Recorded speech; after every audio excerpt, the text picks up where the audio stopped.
এখন আপনাদেরকে একটা ইন্টারেস্টিং ব্যাপার দেখাবো।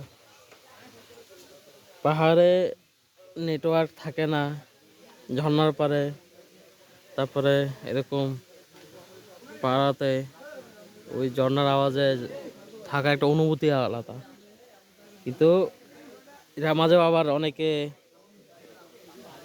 মেনে নিতে পারে, অনেকে মেনে নিতে পারে না। শুধু একটা বিষয়, সেটা হচ্ছে কি জানেন? সেটা হচ্ছে টয়লেট। আচ্ছা, টয়লেটটা আপনাকে আমি দেখাবো।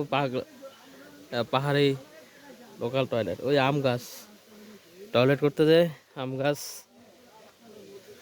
কিন্তু ছেঁড়া যাবে না।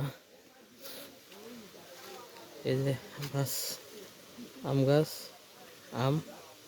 আমি দেখাবো পাহাড়ি টয়লেট কাকে বলে। আর ওখানে সবসময় শুকুররা থাকে, তারা পাহাড়ের গন্ধে সবসময় এসে পড়ে। কি বলে, পাহাড়ের গন্ধ না, টয়লেটের গন্ধে এসে পড়ে। তারা কাঁচা টয়লেট খেতে পছন্দ করে। আর সবচেয়ে মজার ব্যাপার হচ্ছে কি জানেন? বদনা নাই, ফ্লাশও নাই। এখানে আপনার বোতল দিয়ে সারতে হবে। আর এই পাশ দিয়ে হচ্ছে সিঁড়িপথ। আর এইটা হচ্ছে কি বিখ্যাত টয়লেট, পাহাড়ের বিখ্যাত টয়লেট। আমরা আছে এখন বান্দরবান আলীকদমে, আলীকদম আছে। চলেন এই সেই বোতল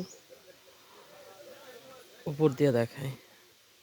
দেখেন, ওই দুই পায়ের মাঝে ছাড়তে হয় বড় বড় করে।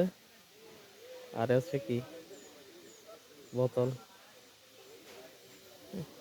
তবে মজার ব্যাপার হচ্ছে কি, এখানে কোনো গেট নাই, লকার নাই।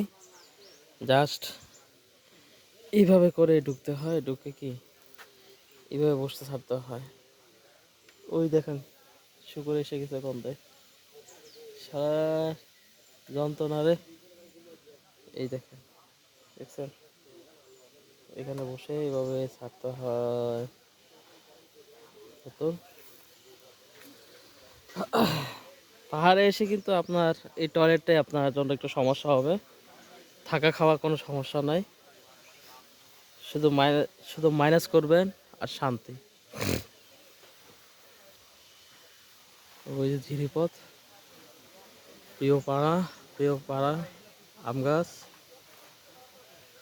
রান্নাঘর, আর হচ্ছে টয়লেট।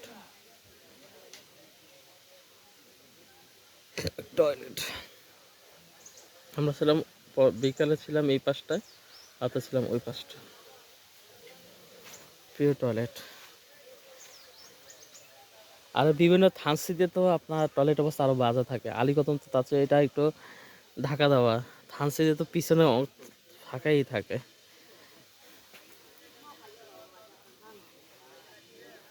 পারবেন আপনি এইভাবে টয়লেট করতে? আসলে ম্যান কাজ কীভাবে পড়লে আপনিও পারবেন। আমিও প্রথম প্রথম যখন 2018-তে থানসি গিয়েছিলাম, আমি পারতাম না। পরে ওইটাই আমার ফার্স্ট ছিল 2018 রোজার ঈদের পরে। এরপরে অভ্যস্ত হয়ে গেছে। এরপরে পাহাড় হচ্ছে একটা নেশা হয়ে দাঁড়িয়েছে। পাহাড় একটা নেশা, পাহাড়ে না আসলে ভালোই লাগে না। তো ভালো থাকবেন, সুস্থ থাকবেন, আল্লাহ হাফেজ। তারপরেও যাওয়ার সময় একবার দেখাই দেওয়া যায় আমার প্রিয় টয়লেট, পাহাড়ে আসলে যেখানে সবাই ধরা।